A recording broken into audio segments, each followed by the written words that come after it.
while your day is winding down. They're just getting started. This is South Coast Tonight with Chris McCarthy and Marcus Farrow. They've got you covered on all the news of the day, from local issues to politics on both sides of the aisle.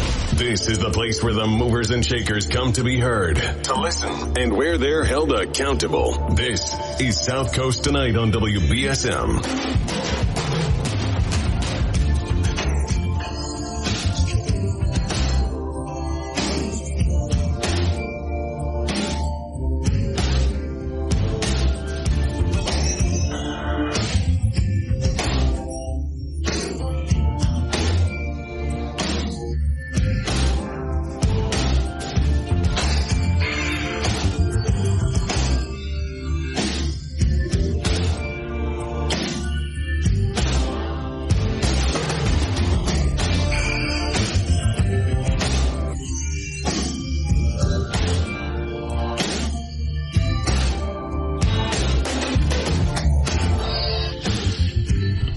Hey, welcome back to South Coast Tonight.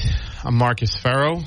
Jared Valanzola is joining me. Jared's a Republican. He's a county commissioner in Plymouth County, and we're talking about some national issues. We're talking about who his preference was for president of the United States in the Republican primary, and we're going to move on to some local topics that I think I've been tracking for a while, and I think you've got some opinions on.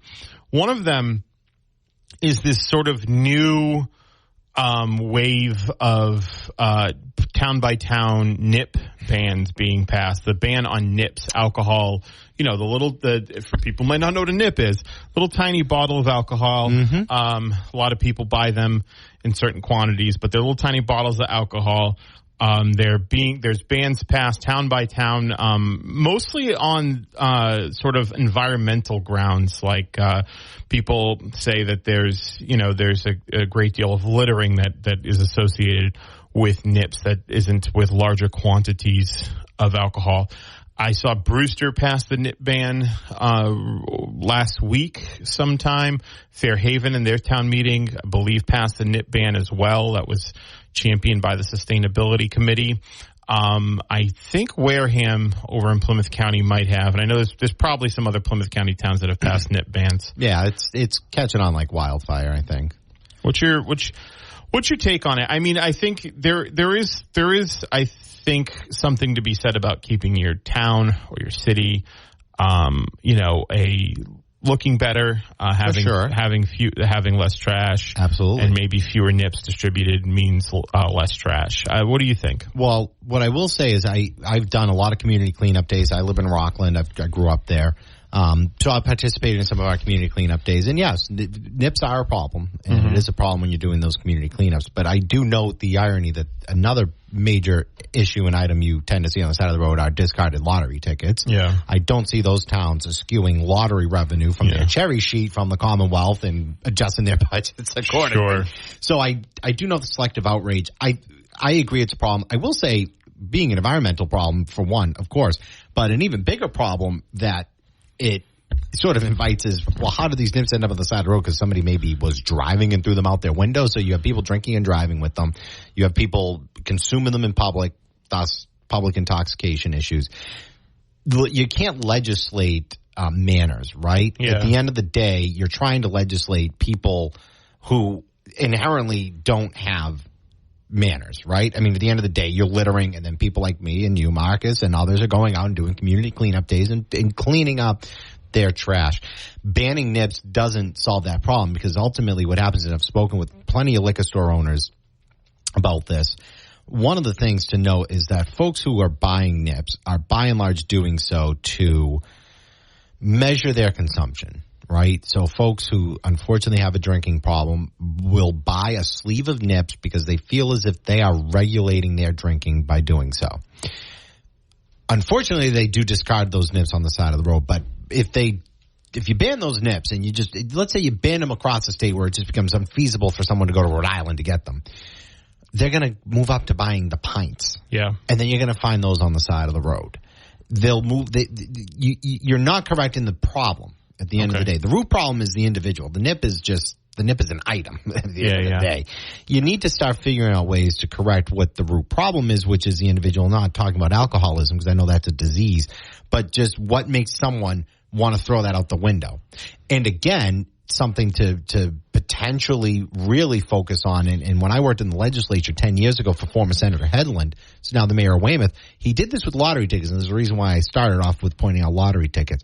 Was the lottery had a return program. And I think they still may. If you manage to win a boatload of money from the Mass State Lottery, if you turn in discarded lottery tickets, you can start using that to actually you can use that as a deduction against the income you earned from winning that. I think you can still do that. So someone can correct me if I'm wrong on that. But you should create some form of a mechanism where people are incentivized to not throw those items out the window. You already have it. You can have police departments pay closer attention to littering. There is still, I mean, I did a survey of the 8 towns that he used to represent, and this is back in 2013. There had been one citation written for littering in those 8 towns in the previous 10 years. So now we're going back 20 years. Yeah. And I would imagine if there was one written in those 10 years, I'd imagine there's probably only been one written in the last 10 years too. Start citing people for littering. And, by the way, if they're throwing a nip out their car window, what were they also doing? They were also drinking and driving with an open container.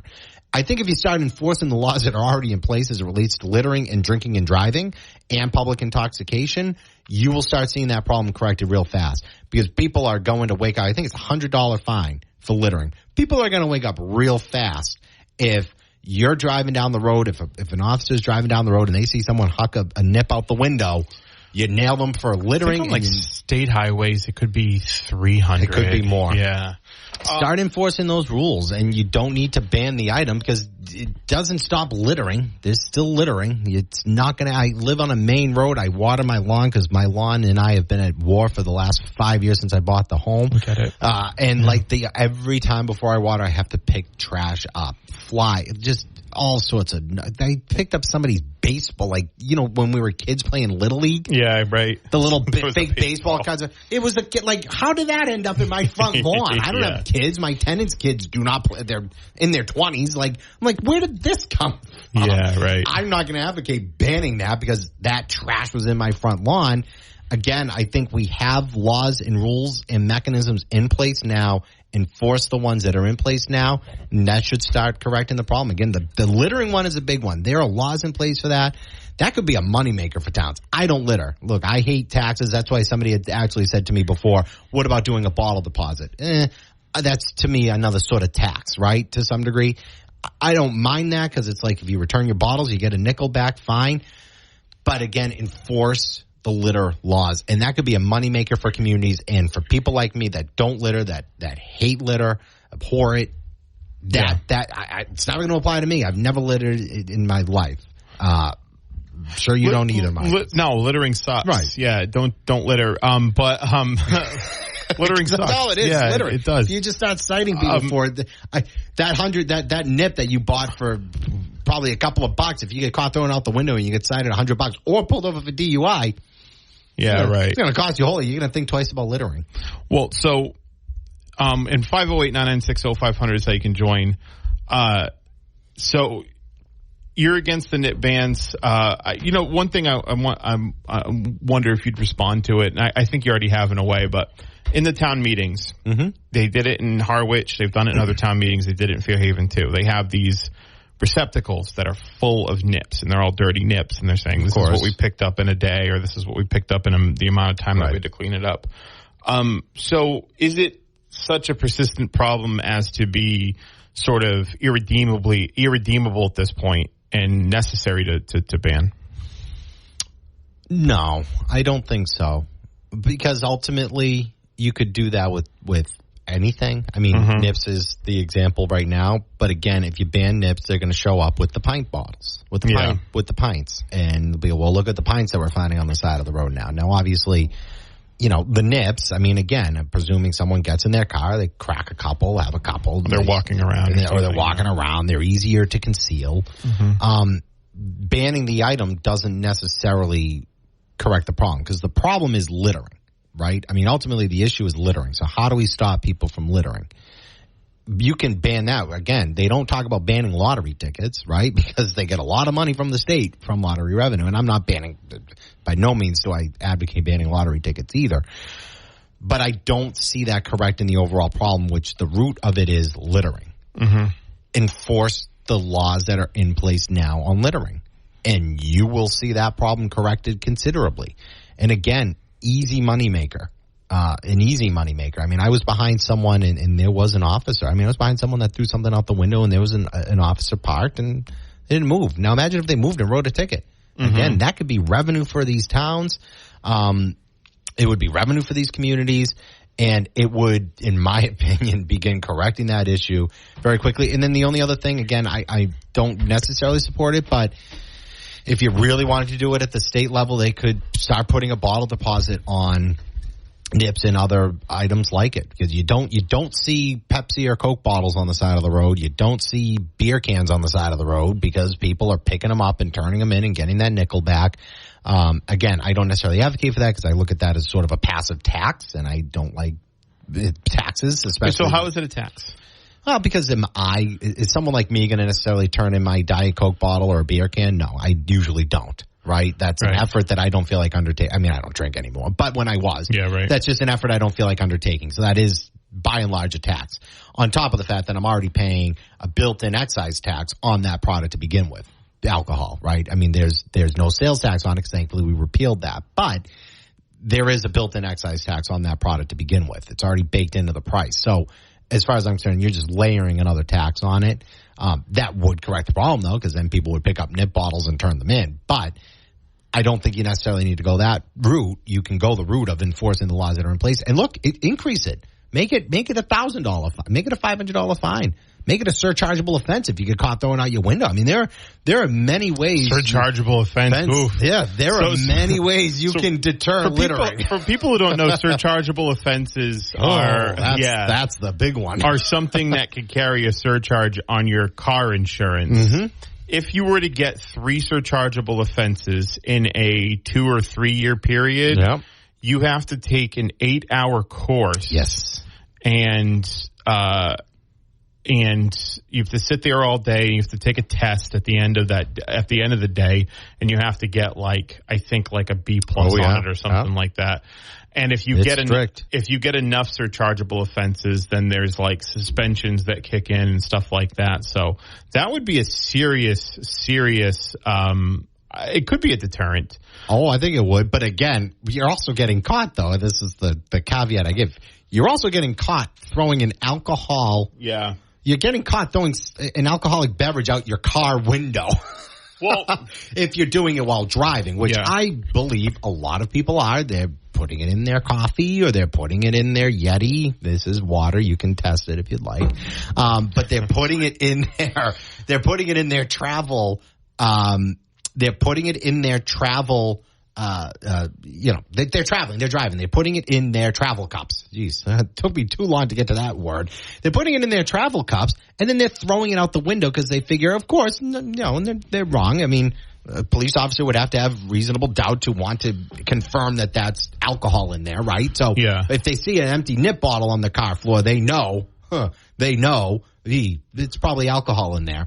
But again, you throw it out the window, you can pull them over for littering, and then you might also have reasonable doubt for an OUI, right? So, I mean, there are laws that are in place that can be enforced and should be enforced. The most basic one, again, I'll harken all the way back to enforce the littering laws, increase the fine, increase the penalty, make them stiffer penalties. And yes, to that end, Marcus, you're absolutely right. If it became a surchargeable offense, you will see people stop that. Look, people that flick cigarette butts out the window, same thing. Yeah. Same thing. I mean, that's disgusting. It's littering, right? You want to smoke, fine. Smoke in your car, put it on your car, throw it out, figure out a way. I know most cars, I guess, don't get, made with ashtrays anymore, but figure it out. People that flick cigarettes out the window. Again, I hate littering. It's abhorrent. But there are laws in place, and you can easily enforce those laws that are currently on the books, and it would be a revenue generator for our towns and for the Commonwealth. So I would increase the littering fine and start enforcing it more zealously than it has been. Again, I did that survey 10 years ago. There was one written in 10 years. I guarantee if you did a survey of the area, how many communities have written littering citations, it would number in the very low single digits. 508-996-0500. We can take your message on the app chat. We've got some messages. Someone's asking what you think of straw bans, ban on plastic straws. Dislike them. I think it's interesting. Sorry to interrupt you. Here's my thing on the straw thing.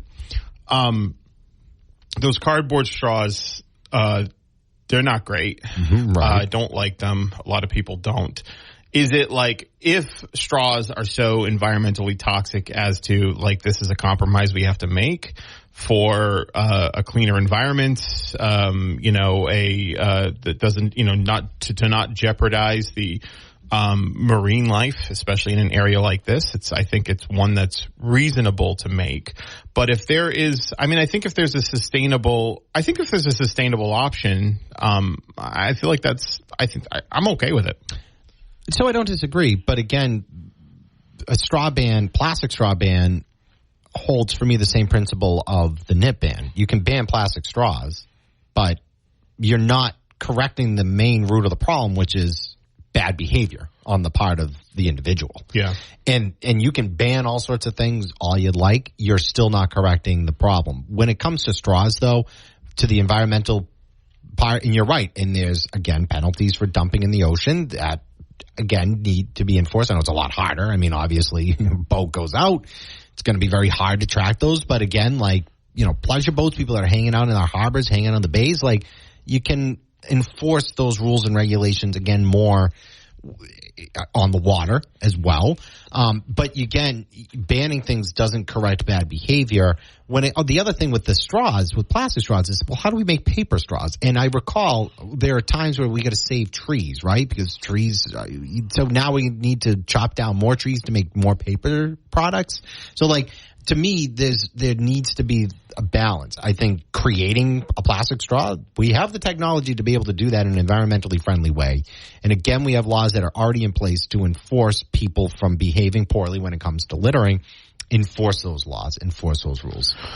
So 508-996-0500 is how you can join us. Someone asked actually this, someone asked me this, and it's actually a problem I ran into. Not a problem. It's okay. It's not a problem, but it could be for some people. I went to the grocery store to do some shopping for a tiny little Mother's Day cookout that we had, and there was I spent a decent amount of money there, over $100, right? Mm-hmm. And I get to the end. Now I need to carry my groceries out, right? I can't carry them out in my hands. And I can put them in the shopping cart, I guess, and bring them to the car and then bring them back into the house. But how am I going to do that? Right. The whole thing is, I need a bag. And so I get to the counter, and the cashier at Stop and Shop, and I work that job. It's an unfortunate job in a lot of respects. It's not a bad job. A lot of people do it, and they do it well, and they do it for a long time. But it can be an unfortunate job in some respects. Everybody is frustrated because they've had to spend X amount of dollars at the store. Right. And it's all your fault. Right. Right. Exactly. It's all your fault. We are the last line. I worked at Stop and Shop, too, for high school and college. Right. Last line. I will never forget, actually. I worked at the Stop and Shop over here in Fairhaven, right across the parking lot when I was 19. And so I was there. I've been there for a while. You have these massive grocery orders in some respects, right? Especially in the summer when people are doing cookouts. Yeah. So I'm scanning this guy's massive order, right? And so I guess he's holding out his Stop and Shop card, but I don't know that because I'm working, right? And so I'm scanning the groceries, and he goes, "What, are you going to leave me standing here with a cart all day?" I'm like, what wanted to hit him. Love right? it. I was like, are you kidding me? Right. And so then I take it and I scan it and I give it back to him. And then I just tell, he was like, see, but I saw him after he did that thing. Someone's mad, they like clench their hands together. Oh, yeah. He had a bad day and he just took it out on me, right? He's having a bad day. He was upset about something, but it was all my fault because I left him standing there with the card all day. Right? And so it's not like the order was finished. I mean, I used to have customers that love to get scanned at the end so I could watch everything drop off, like watch the price drop down. Oh, there's a lot of people that love that. Yeah, they wait and they give the card and you see all the savings. Right. Yeah. It's I used to be able to do I used to be a very fast cashier. Like I could just scan like nobody's business. It's once you get into a rhythm, right? It can like 4011 still the PLU for bananas. Yeah, I remember that. Yeah, of course. We'll never forget that. I'm not one for small talk, but if I ever am in the mood for small talk with a cashier, I'm like, is 4011 still bananas? Like, I'm like, always has been, always will be. So that was quite the tangent. Yeah. And I'm impressed. It took us 90 minutes to go off on one. Yeah, I know. It was a tangent. So the point plastic bags. The bags. Well, it wasn't even plastic. Right. I don't even do plastic bags anymore, which I actually don't care about. It's fine for me. I can carry. Yeah, I don't care. It's fine for me. I'm 34 and I can carry bags, right? So I can, the paper bags, I can just hold them in my arms. Right. It might be harder for some people that need the handles, and there's always the consideration of the paper bags aren't as strong, right. And so there's an opportunity for those to rip. I always preferred paper. I don't mind paper. When I do grocery shop, I generally try for paper. Here's my thing: if I have the option, I'm going to go for paper too, because the paper bag also serves as a cat toy for my cat. So I empty the paper bag, I throw it on the floor, and she'll just run into it. And that's like her biggest entertainment that she'll need for a while until she wants me to throw a tinfoil ball around or something. And so, love it. Yeah, I have to keep a stash at my desk when I'm working. Of course. When I'm working, she just run it, so she'll like meow in my face, and I'm just like, all right, here's a tinfoil ball, and I throw it across the room. Of course. But again, a tangent. But I get to I spent a good amount of money. I get to the counter, and the cashier says to me, "Well, did you bring your own bags?" I'm like, "No, you don't have bags here." And they're like, "No, we charge for bags now." I'm like, "Really? Okay." And then I was like, "That's a European thing." 10 cents for paper bag, which isn't bad. But if you want the reusable bags, which are significantly better, 99 cents. Yeah. So I'm like, you know what? Just give me 5 of those. Give me 5 of those paper those reusable bags, and I'll just throw them in and I'll carry them out. The reusable bags that ironically were banned from use during COVID because you're bringing them in and out of the house, and who knows what could be carried in them. And I know you remember this, but there would be occasions where I'd be bagging some of those folks' reusable bags. Like people, I mean, they were bringing them in when we were working there all those years ago, and like you look at the bottom of those, and I know. Clean your reusable bags, folks. This is your especially PSA for the freezer bags too. And you put meat and stuff in them, and clean those bags. Like I would look at those and be like, I would rather. What's more detrimental to my health, the plastic bag or that reusable bag? Most of the time, it was that reusable bag. But I get kind of It doesn't feel to me that Stop and Shop is trying to incentivize people to bring in their own bags. That doesn't feel like what it is to me. It feels like a way for Stop and Shop to use environmentalism as a front to make more money. Well, that too, of course. Naturally, and I kind of walked out, just sort of in my head, just like with some sort of, I went to a Marxist train of thought, and I said, I've come to the conclusion based on this interaction that capitalism and environmentalism are mutually exclusive. But in that one instance, you may have found it. Yeah. So when Marxism gets used for capitalism. Yeah, so I don't know. I think for me, it's fine. I'm okay with it. Like, it's fine. It's never going to hurt. It's not going to hurt me now, right? It's never going to hurt me. I'm okay. I have a good career. I do well. I can afford the 10-cent bags. Right. But for a lot of people, especially people who budget down to the penny their groceries, and working at Stop and Shop. Oh, yes. There are people that budget down to the penny for their groceries because they have to. Yeah. It can actually become, I think, a fairly untenable position.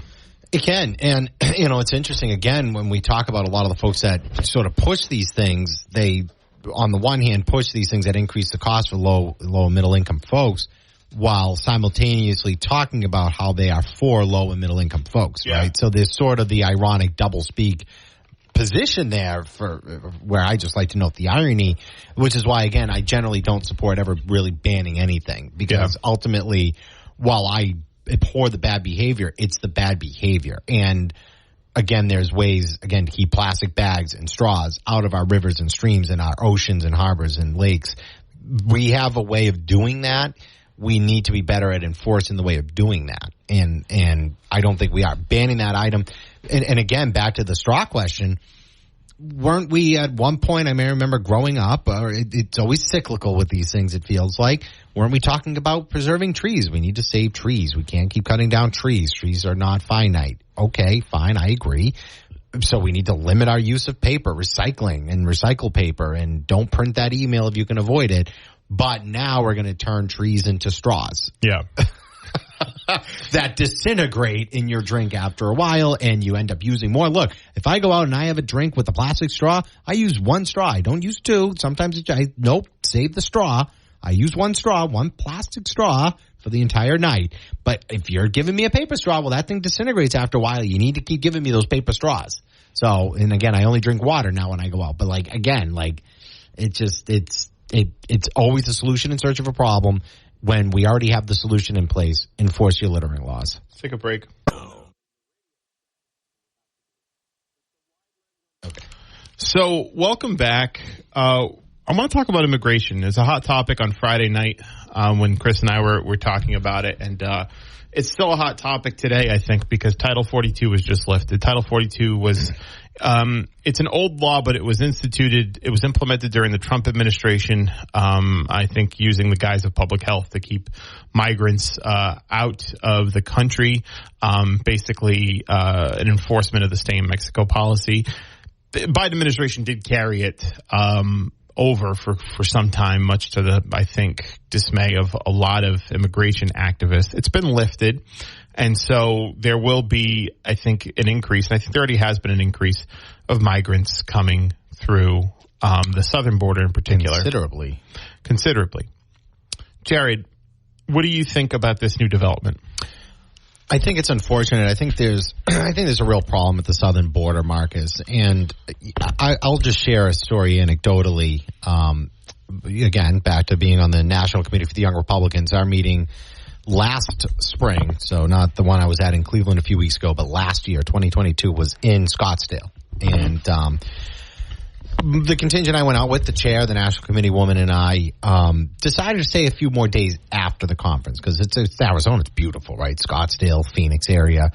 Drove out to Sedona. So at any rate, one of the things that we talked about doing was taking a drive to the border just to see what's going on at the border. Also, so I could check a box and say, well, I've been to Mexico, put my hand through the fence or wall, whatever it might be at that part of the border and say, hey, I've been to Mexico. Not actually cross over into Mexico. I don't even think I brought my passport.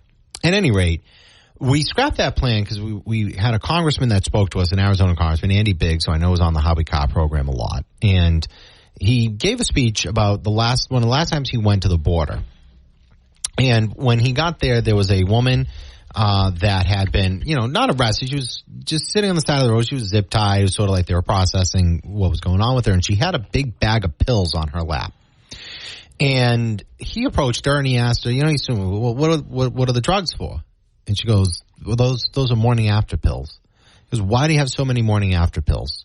And her response was, when the cartel rapes me, I take a morning after pill. Yikes. And that's what I do. Yeah. There is a serious problem at our southern border, and that's a human problem, right?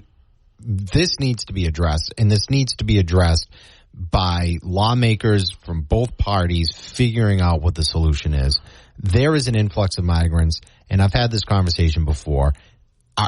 I'm unaware. I mean, the definition of a migrant and a refugee is someone who is seeking shelter in another nation because they are in danger based on a political climate from the country they're coming from, right? Mm-hmm. If the United States, say the United States was a third world dictatorship, I shouldn't say that term, but it's a dictatorship, right? It flipped, and the Democrats are rounding up Republicans. I'm going to flee, right? Yeah. I'm going to flee. I'm going to go to another country, and that country lets me in. That's giving me refugee status because the political conditions changed in that country. I am unaware. I'm unaware of where a lot of them are coming from. It seems like Central and South America. Yeah. It seems like a lot of them are coming from countries like Brazil or Venezuela. Venezuela certainly had a massive change, but that was a democratically elected government.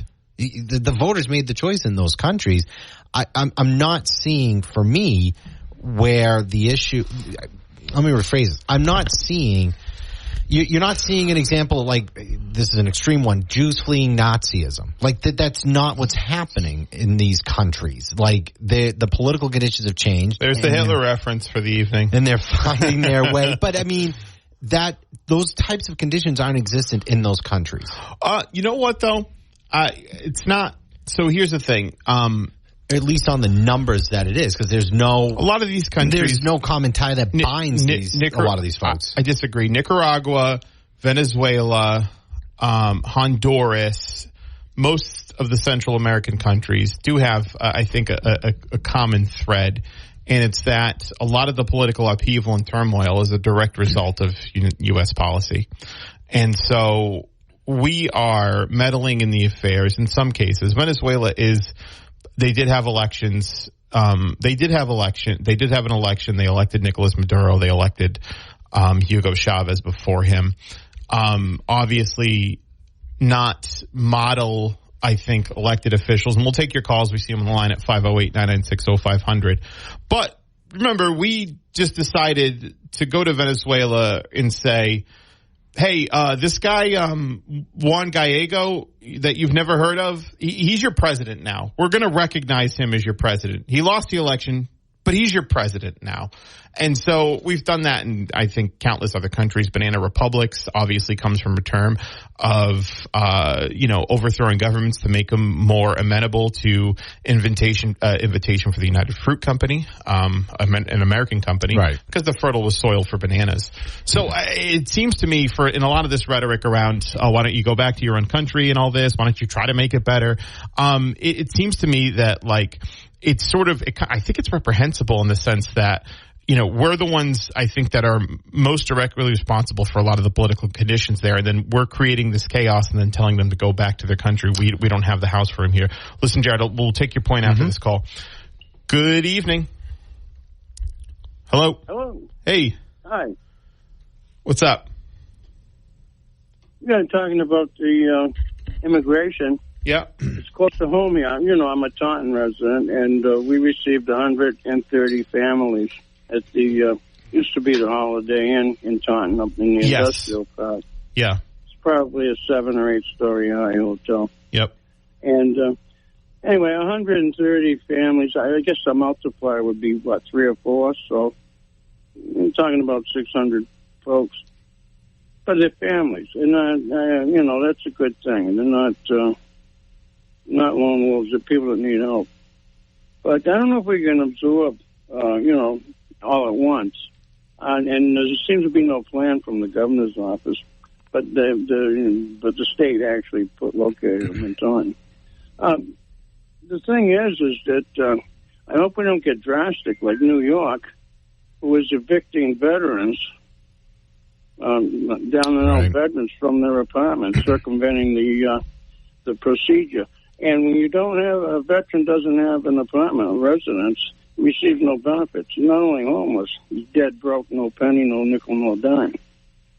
So I hope we don't go to that extreme. I don't know what the governor has,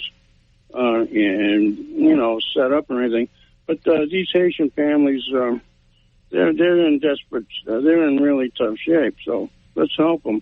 But I see Mexico today sent 100 and 30 immigrants. They're not wholesale booting the veterans, aren't they? Rehoming aren't they giving them other accommodations? I don't think they're saying like, hey, here's a cardboard box. Go live there. No, in New York they're not offering them nothing but the street.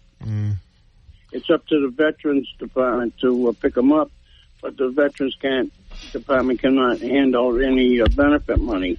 In plain English, no money, no residence. You belong to the stars on the ground that you're sleeping on. You have to have a residence to receive benefits. That's true in Massachusetts. You got to have if you don't have a residence, you get your health benefits and things, but you don't get any kind of a check to live on. Right. So this is the situation now where people who, if you're a veteran, be careful who's knocking on your door. They might tell you to get the hell out. I'm just hoping it don't happen here in Massachusetts like it is in New York. And I don't mean just New York City. All over. Yeah, that was in the Hudson Valley, I think. Yeah, I thought they were moving him to another place. I didn't think they were kicking him out. But I don't think it's an either-or proposition either. I don't think it's, veterans or immigrants, pick one. Who do you want to help? Well, that's just it. There's only so many in the boat, like the Titanic. You want the women and children to have the boat, or you're going to throw some of them over because there's some VIPs that like to survive. Well, and I think that's what it is. If you get the wrong zip code, you're going to get an influx disproportionate to wealthy areas. And I'm not going to get into mentioning what those are, Martha's Vineyard. But the long and the short of it is, I think it's going to go down to zip codes. If you got a bad zip code, be ready for an influx. Hey, and what's a bad zip code? Are you in a bad zip code? Taunton is in the greatest zip code, 02780. Not a good zip code. We're probably going to get an influx. But that's because we're, we're who we are. We're not Swampscott. We're not Martha's Vineyard, etc. Those are untouchable areas, as we've seen what happened in Martha's Vineyard. I think that's a mischaracterization of what happened. Okay, it's a mischaracterization. Where were those Venezuelans? They were what? They were put in a military base? Funny. By the national... Yeah, because Martha's Vineyard as an island didn't have the wraparound services that you do in the mainland. But one of the yet in this weather, though, they can accommodate all immigrant workers all summer long. I spoke in the hundreds. I actually spoke with on the air here on South Coast Tonight. I spoke with the state senator from the Cape and Islands, Julian Sear. Very shortly after, and thanks for the call, I appreciate it. Very shortly after, Ron DeSantis had trafficked the migrants up here and just dumped them in Edgartown. Trafficked. Yeah. If you induce people into, if you trick people into getting on a plane and flying them somewhere, and you don't bring them to the place that they said they wanted to go, even if you did, that's trafficking. So when after he trafficked them here. They quickly moved them to Otis Air Force Base, but I know that for a fact, and this is true, you know this too, that a lot of the immigration, a lot of the labor in this, especially in the summer on the Cape and Islands, is totally buttressed by and supported by migrant labor. The hospitality industry in the Cape, especially in the summer, would not survive without migrant labor. And so actually there's a number of those migrants, according to senators here, that are actually coming back to the island this summer for a job and living accommodations. Sure. I think there's a couple of things to unpack though, Marcus, and back to, before the caller. I think there's two different things. Obviously I'm aware of the American foreign policy and not naive to the fact that our foreign policy had led to a lot of the conditions in those Central and South American nations being less than ideal or favorable. But that being said, a lot of the examples you use, United Fruit, I mean, that's going back how many years? 50, 60, 70, 80 years? I mean, I don't even think that company exists anymore. So that Chiquita, they're Chiquita now. Right. But the bottom line is, but the point I think that I'm wanting to make here is, those conditions have led to making those countries less than ideal places to live. But that said, we all live in less than ideal conditions sometimes. And obviously the United States is the greatest country in the world where there's more opportunity than most other nations. Mm-hmm. That said, though, I'm not so sure about that either. But it's better than Nicaragua or Honduras. I still believe that the United States offers the best opportunities for socioeconomic growth. For some, it is easier than others, of course. But that said, all that aside, because where you live may not be ideal, it does not equate to you are a political enemy of the state and you and your family are going to be rounded up and exterminated by the state. Those are two totally different things. And what I'm noting here is what is existent is for a lot of these folks, it feels like I live in a country I don't like living in. I don't want to go through the proper channels to legally immigrate to the United States, so I'm going to show up on their doorstep. The thing is that one, I think it's a euphemistic to say they don't like to live in the country, but they have to make an intrepid up through a lot of times, oftentimes on foot up through this Central America, through Mexico, and which, aside from the natural dangers of walking through Mexico, right? And how many of those folks are being trafficked? Because I think a lot of them are being trafficked as well. Well, it's one of those things too, because of it's kind of a similar thing like prohibition, right? Or even the drug war. Us delegitimizing a certain area of public concern has created an industry where crime is allowed to flourish. If we had better immigration laws, if it were easier to migrate to this country, we've made it harder over the years. If it were easier, then there wouldn't be the need for coyotes. But why does it need to be easier? Well, because I certainly understand the economics of it. Well, that's one of the reasons, right? Right, and it is, and that's fine. But as far as I understand, I think the present policy certainly. And look, I guess, and this gets back to what I said at the top. I think both sides really need to come to put their heads together on finding a solution to this problem. If there aren't enough workers to do the jobs that these migrants will do, then create legal immigration channels to bring them into the country to do those jobs. Yeah, that's what we haven't done. Right, and we haven't for many years. What's happening at the border in no way, though, reflects the economic need. Like, those are two. I think we could correct a lot of the issues at the border if we address the economics of it through policy. Yes. I mean, look, change our foreign policy, too. 6 of my 8 great-grandparents sailed on boats from Italy to this country, and I knew one of them, and she told me her story. So I'm not anti-immigration by any stretch of the imagination, and I certainly agree that we need to address it at a policy level. However, what I think is occurring at the border is an influx of migrants that are being potentially given a false hope and a false idea of what is going to happen when they get here, and it's doing them a disservice as well.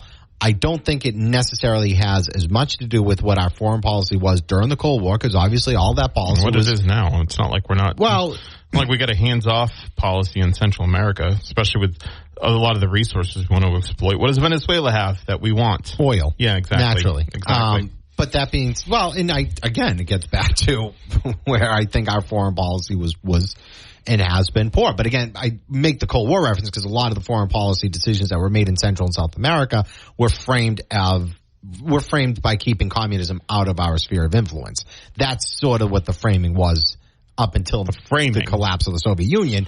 Now, obviously, the economics, and of course the economics as well. So, look, if there are industries that are lacking in migrant workers, then there needs to be honest conversations about creating legislation to address that shortage. And again, but that can't be done, as far as I'm concerned, addressing that issue and increasing quotas, that can't be done until we address strengthening security at the southern border. One has to happen with the other. We're going to take a break. We'll be right back. 1420 WBSM can now be heard on 99.5 FM. Our connections make powerful things happen, uniting individuals and communities. We are Rotary. We are people of action. With over 1 million members, we know what people can do when they come together. Around the world, generations of leaders build new friendships and solve problems, turning great ideas into reality. Take action with us. Find out more at Rotary.org/action. WBSM isn't just a broadcast. It's also a podcast. Get all of our podcasts at WBSM.com, the WBSM app, or just search WBSM on your favorite podcast provider. To your point about something being done about immigration, Chris and I spoke with Congressman Bill Keating a while back, shortly after Ron DeSantis trafficked migrants up here.